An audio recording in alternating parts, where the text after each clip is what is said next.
All right, guys. Looks like we got Coach Walter. Coach, appreciate your time. You can start us with an opening statement, and then we'll open it up for questions. Thanks. Thanks. Thanks, Ryan. I thought Seth Keener pitched okay. It wasn't great, but okay. Battled, gave up the home run in the first there, but settled down and started to make some pitches. I thought Derek Crum was really good again. It's good to see him kind of continue to get better and better each outing. Crawford Wade was solid today. We've got to get Ox going a little bit. He's not his typical Ox self right now, stuff wise. So, hopefully we can get him turned around. But all in all weekend, I thought we pitched the ball pretty good all weekend. So pleased with our pitching staff, pleased that our starters got deep into the game, really did what we needed them to do. It's especially important in a 4-game series. Defensively, I thought we were good today. Tins threw out 3 guys, stealing. Danny Corona made a great play in the hole. Brock made a great play on that bunt. So Michael Ciccone made a great play on a ball up the middle. So I thought we were good defensively today. Offensively, just okay. 3 for 15 out of our first 3 hitters in the lineup, which, it's good to be able to score double-digit runs when those guys don't produce. But I felt like we were kind of sitting in between pitches today and, hitting too many balls in the air. So, we've got to get back to being low tomorrow at practice. We got to work on some base running things tomorrow, and we've got to work on, a little better offensive approach, get back to what we do. But, obviously 8-0 start, thrilled about that. And, looking forward to Elon on Tuesday. Tom, I guess just from a macro level, I mean, you kind of referenced it. You started 8-0. That's the maximum best start you could have through 8 games, right? And it's the best start for the program since 1964. I guess just kind of what are your general takeaways on the first 8 games? Does this feel like a team that this should be 8-0? Yeah, I think so. I mean, again, these are, games on our schedule that we should win, and we did. So that's always a good thing. And how it is in baseball, you're more likely in baseball than any of the other major sports to lose a game that you shouldn't, because the other team goes out and puts together a big inning, or they get a pitcher that has a good start and you can get beat by anybody. So certainly always pleased to win, but again, just happy with our pitching, happy with the energy in the dugout and the way the guys are pulling for each other, really excited about that and the way this team's coming together. Obviously, disappointed to lose Lucas Costello. It's going to be, probably 2 months, till we get him back. So, hate that for Lucas and our club. That leaves us a little short center field, but we'll have to have guys step up. Tommy Hawk will have to step up, and Pierce Bennett played center field yesterday, so we'll have to figure that. We're going to probably see Jimmy Broderick play some more shortstop, and we'll probably even see Michael Turconi out there in the outfield some. So, our guys got to be flexible and be ready to go. What was the injury for Lucas? He on the bunt play yesterday, he fell and all his weight came down on his wrist and fractured a bone in his wrist. So he's gonna have surgery on Tuesday. You figure he'll be back in a couple months. So basically, towards the end of conference play, best case. I think best case scenario, we're looking at 8 weeks. Really best case scenario for having him back on the field, but we won't really know for sure till tomorrow. I mean, it's not out of the question that it'd be a season ender. It just depends on, how complex the surgery is, how many pins, et cetera, et cetera. So we're still waiting for some answers on that. And then I think you touched on it already. I'll give you a chance to kind of get more in depth. How do you hope to kind of replace that production in center? Yeah, Tommy Hawk's a big part of that. Again, I could see a scenario where Jimmy Broderick plays some shortstop and Michael Turconi flips out there. I mean, I think those are our two, the 2 easiest answers. Playing Pierce Bennett in center is obviously an option as well, depending on what we want to do with the lineup. But that probably means putting Jake Reinisch at first, and he's a good first baseman, but Nick Kurtz is an exceptional first baseman. Yeah. So, that hurts us a little defensively if we do that. And again, it's not a knock on Jake, but we might also need to look at Jake Reinisch in left field a little bit too, and see what that looks like. And Chris Katz could play some left field. Chris has been swinging the bat really well. So again, we've got some depth. Probably the least amount of depth on our team is center field, but again, it is what it is. If I remember correctly, as you entered the season, you felt like you had, 12 to 16 position guys that you could probably count on this season, and probably needed to whittle that down a little bit through the non-conference to kind of see who your main rotation guys are going to be in the ACC. I guess this kind of, takes one guy out of that mix, I guess. Yeah, it does for sure. And again, I hope he's back before the end of the season, because he's a big part of who we are and what we do. So, obviously always rooting for a speedy recovery, but we should be getting Zach Race back soon. His first bullpen he threw over the weekend went really well. So I'm hoping, again, I don't think we'll have next weekend, but I think there's a chance for Florida State for Zach Race, which would be huge. What else have you found out about your team through the first full 2 weekends? What has you excited about what you've seen?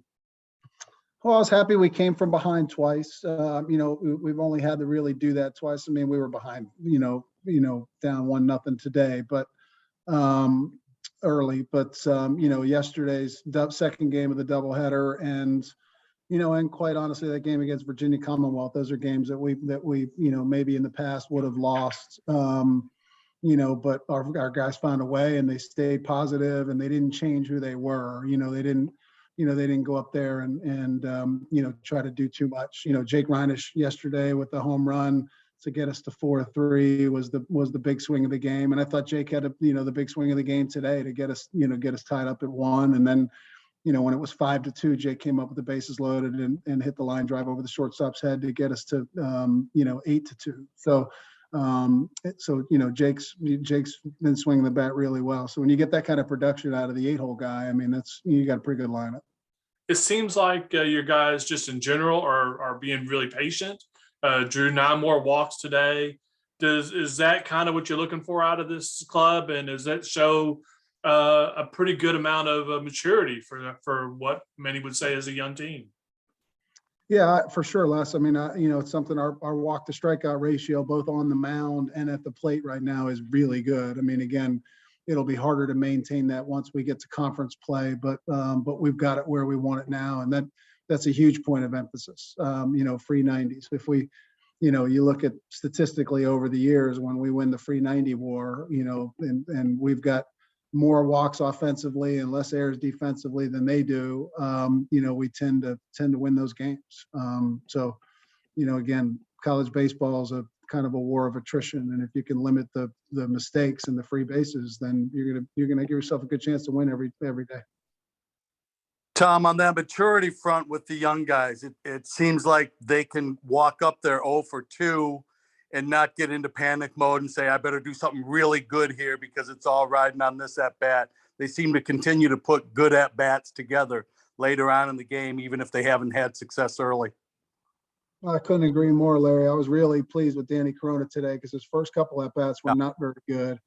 Including the strikeout with the bases loaded there on the 3-2 pitch. But then his next few at bats were really good. So, it was really, and I went up to him and I was like, hey man, you got to turn your day around. And that's, that is a sign of maturity, and it's hard for a freshman to do that. But, I was really, really pleased with the way Danny did that today for sure. Anything else for Coach, guys? Thanks, Coach. Appreciate your time. Thanks, Tom. Thanks, guys. All right, guys, we'll open up for questions for Adam. What's up, Adam? How you doing again, man? I'm good. Good to see you again. Just what was this weekend like? Grabbing 4 wins, 1 come from behind, but otherwise a pretty dominant weekend performance. Yeah, this was a fun weekend. Obviously, with a 4-game sweep, you can never go wrong with that, and you can't complain about that no matter how they come. It was also a tough weekend, playing 4 games in 3 days, playing 2 in 1 day, and then coming back with an early turnaround on Sunday. Also a very difficult thing. All good things for our ball club to go through early off in the year. A lot of guys stepped up this weekend. Friday, Sunday, we were able to get some other guys some at bats, a little bit of time. A lot of good things happening right now on the mound and in the batter's box as well as in the field. So I've got no complaints about the weekend. This is the best start for Wake Forest baseball since 1964. I guess, what does it feel to be a part of that kind of start? And I guess what's the key to kind of keeping it rolling, Adam? I don't want to sound like we have an ego here, but it feels like it's where we should be, and that's a good thing to say. Yeah, it feels like we're right where we should be after 8 games. Those are all games that we knew we were going to have to go out and compete really hard. But if we played our best effort, that we were probably going to get the win, and that has been able to happen. But it feels special to be a part of this club right now, and hopefully good things moving forward. It seems like you guys are showing a lot of patience at the plate. You drew 9 more bases on balls today. That seems to be something that's happening like quite often, right? What's the key to having patience at the plate and not biting on, bad pitches and leading to, soft contact? Yeah, so we love to have, well, first of all, Tommy Hawk with a spot start today and 3 walks and 5 at bats. Really good job by Tommy. But then also Coach Billy Salento, Ty, Walt, they all kind of established like an offensive game plan. And we know the pitchers that are coming in, if their pass is a little bit wild, and or if we have to see certain, like if they have certain pitches that dive out of the zone or kind of like tail out of the zone, you have to just know that and keep that in the back of your head. And then the last thing for it is to not be selfish, be able to pass the bat to the next person. And we do a really good job of that. Now, personally, I think that we still chase out of the zone a little bit because we're a little anxious and antsy, but when we're hitting well, you can never complain about that.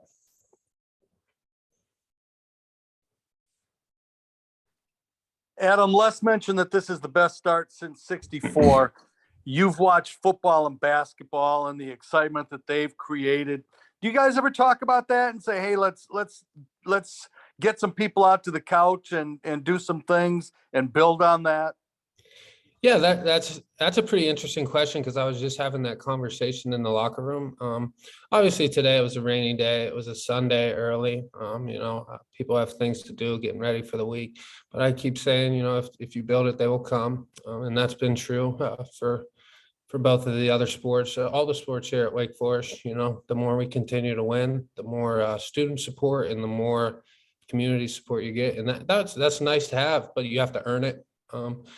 People aren't just going to give up 3.5 hours of their day to come watch you play subpar baseball. So you have to be elite. You have to be able to go out there and play with a good energy, something that people would like to watch and come away with wins. That's a great answer too. Yeah. Anything else, guys? Thanks, Adam. Appreciate you, man. Yeah, good seeing you guys. Hope to Thanks, see you Adam. again soon. Thanks, guys. Appreciate it.